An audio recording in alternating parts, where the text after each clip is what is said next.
Like I said earlier, Christ the Ever Present ministry was battered through, by the evangelistic work that the Lord sent me out there to do to win souls. But my focus was to the marginalized, the sort of people who will not easily invite into the church wall. God told me to take the gospel to their communities, to their doorstep.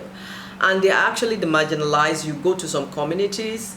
In fact, if you go to our page, Christ the Ever Present Ministry, CTEM, you will see all the sort of works we do to the abandoned, to communities that are living in abject poverty. You will see people living in the slums with so much ravaged with sickness and all sort of things. We've been able to take a lot of street people off the street. We've been able to take whole families that battered their children on the street, children that will have easily become armed robbers, destitutes, prostitutes, or the likes. Through our ministry, we were able to take them out, rehabilitate them, empower them, and give them a new life. And this set of people, we take care of them every day in our ministry. It's a 24 hours 24/7 job for us in CTEM. That is all we do. Meet their needs, make sure they are fed, make sure they are clothed, make sure they are taken care of medically, spiritually, and otherwise. Empower them, rehabilitate them, then send them out again into the society to become responsible citizens. It's a ministry that's actually absolutely 100% sacrificial. That is what we do. It's a it's a ministry that demands a lot of funding. There have been occasions I wanted to give up, but because of the passion that I have for the work, and because I know that that is the responsibility that the Lord has committed into my hands, so the grace of God has kept us going. So that is what we do at CTEM. That is what we do at Christ the Ever Present Ministry. Yeah. Very good, Apostle. Can you please tell us a little bit about how you also organize a program that takes care of orphans, widows, and the less privileged in your society? Yeah. Can you tell us a little bit about it? Okay. About that program? Okay. So once every month under the ministry, though every other time we have issues, their needs that we take care of, like making sure that the orphans will pay their school fees. Sometimes we liaise with schools that can give us scholarship, especially for the little ones, maybe from primary 1 to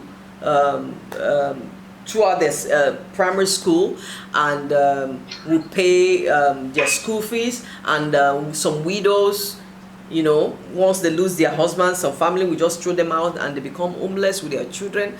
We have to get them accommodation, to just make life bearable and give them a new start, empower the widows. And every month we make sure they come together. We come together as a family, we gather them, we meet them, feed them the word of God, then we meet their needs, basically make sure they go home with packages of foodstuff, then the ones that have little financial needs that we can be able to meet immediately, we do that. And this is what we do continuously every time in CTEM. And during this pandemic season, we arrange food packs. Even the Lagos state government supported us a great deal. I must say thank you to them, and a few partners too came on board. But it's a ministry that needs constant flow of help, and that is what we do basically in CTEM. And actually, Apostle, I'm sorry to interrupt, but this is actually part of the question. Of the second part of the question: how have you been able to fund the programs, and what do you think will help you to be able to do more for the people with your community outreach? Okay. How have you been? Yeah. I must confess that the funding of the program, I would say 70% has been from my pockets, sacrificially. Then I have few partners here and there that believes in the vision. One of the greatest challenges we have in this climb in this part of the world, in Africa, most especially Nigeria, we don't really believe in charity, because the people have not really been educated enough about how to, you know, care for others. It has always been me, myself, and I. Once I'm okay and my family is okay, that is just enough for us. So it's people like me that have been, you know, trying to sensitize. Well, there are a lot of NGOs out there, also a couple of us, trying to sensitize the mind of the people to have a mind shift, a mindset that, look, if we don't take care of these people, they are going to become nuisance to the community and they are going to haunt us later. So we all need to play our role.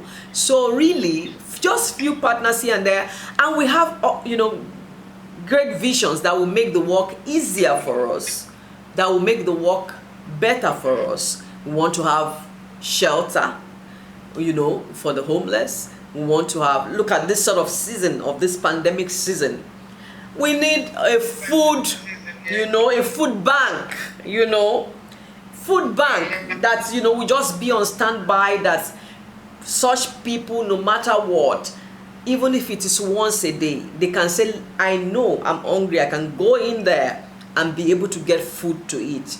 Or I'm abandoned, I'm homeless, I can go in there and they can house me for a season till I'm rehabilitated and empowered and I can go, you know, be on my feet again. We don't really have that much in this part of the world, and those are the you know, grand visions of CITEM, and we are trusting God that all of this are going to come in place. But we've just been doing it in the best way we can. Like, if we relocate people from the street, we just rent temporary apartments for them, to keep them there, oversee them, empower them, encourage them. Yeah. So so that is it really. Basically, we've just been coming along. Coming along. It's been a 21 years work right now. Mr. Pastor Jessica, I'm going to ask a question. I know that we have not discussed during the meetings, and I did discuss with Apostle Elishama, but it's just a quick question. I remember a few years ago when we were talking, and you were trying, at that time you were trying to set up a hospital. Yeah. For some of your, and we talked about us trying to get a free container of medical supplies donation from the US to Nigeria. And you were talking then about funding, the same thing you mentioned now, funding. And I asked you the question, is there nothing like corporate social responsibility for companies in Nigeria to fund you? And is that still the same situation? Is it easy to get that? It's not easy. I must confess, it's not easy. Those things are supposed to be there. I think it should be part of their responsibility, but somehow there are no laws to enforce them here. Because every company is supposed to give about 10% of profits but to the community. They don't do that here that much. All of these things, we know how it works in this part of the world. They don't actually believe in such things. They are supposed to, and I think the law is supposed to make sure that they do that. But, well, let me talk for myself. My company, my organization, my organization has not received any such funding or any So such. we have a lot to pray about. Plenty. In fact, our work is so much, so much to pray about. I tell you, so much to pray about. Okay, we've run out of time. I've enjoyed talking to you, ladies. I tell you, Pastor Jessica, all of you. Let's ask this last question. Okay. Let's ask this last question. Okay. You're a minister of the gospel of the Lord Jesus Christ. What do you believe in your heart is the vision of God for your nation, Nigeria? With all the corruption and lack of social amenities and lack of good governance and 200 million, 70% of which has I know, right? has gone up. Nigeria. I know. Seriously, I don't even know. But you know, I have hope. I'm still one of the very few people that has hope. I've been flying the flag of the new Nigeria since the year 2020, since the year 2009. And And I know what God has shown me, and I believe him. No matter what we are saying, no matter what is manifesting in the physical, the Lord has shown me a new Nigeria. And I know he has shown a couple of other people also. We are praying while we are also trying to encourage the right people to go in there and effect the change. But the new Nigeria starts with the people. That's what I've been saying. Nothing new can happen except the people begin to have a new mind shift. Because for a new Nigeria to take place, I have to stop doing what I know is not right, that will further put my nation in problems. I have to make sure I obey the traffic lights. I have to make sure, I have to make sure I obey the laws of the land. I have to make sure that I don't bribe NEPA. I have to make sure that when I go to look for business, I don't give bribe and I don't receive bribe. I have to make sure, because if we are asking the government or the authorities to be right, we ourselves have to bring a righteous fruit forward. We have to sow the right seed for us to begin to get the right harvest on the nation. So a new Nigeria starts with me, starts with you, the Nigerian out there. So we cannot be shouting our government is bad, our people are bad. Who are the people in government? They are Christians, they are Muslims. They go to church, they go to mosque.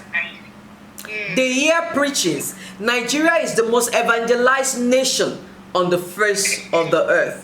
We have churches more than any nations on the earth. We preach more than any nation on the earth. So who are the people that are committing all of these atrocities that is making the nation to go into decay? They are the Christians, they are the Muslims. It is the people. They are not ghosts, they are not spirits. So, so if the people that wants a new Nigeria, exactly, if the people that want a new Nigeria and the change does not begin from them, how do you want to change your leaders? How do you want to have the right leaders? The change has to begin with you. The people in the House of Representatives, they go to church every day. They listen to sermons, they listen to preaching. Most of them are pastors. The people in the community everywhere. So who are the Nigerians? Are they ghosts? They are not ghosts. They are not spirits. And so we start. We are going to have to bring you back again. Thank you. Thank you. When we bring you back, we'll bring you back on the Christian basis. Thank you. You came in on the presidential basis right now. I really thoroughly enjoyed this show, ladies. Thank you so very much for bringing me on. Thank you. Thank you. God bless you. Thank you. I'm gonna meet you ladies one of these days, God willing. By the time this whole pandemic is over and we can all travel, oh Jesus, and we can all the rich man will fly out. I'm telling you. I'm telling you. I'm telling you. And we pray that the Lord will step into this situation in Jesus' name. Thank you. Thank you for having me. God bless you all. We cannot live without praying for Nigeria. Praying for the people of Nigeria. So in rounding up, let me just take one song while you prepare and just pray for the people of Nigeria, and we'll just share the grace. Okay. And the time is gone. Oh wow. Father, bless Nigeria.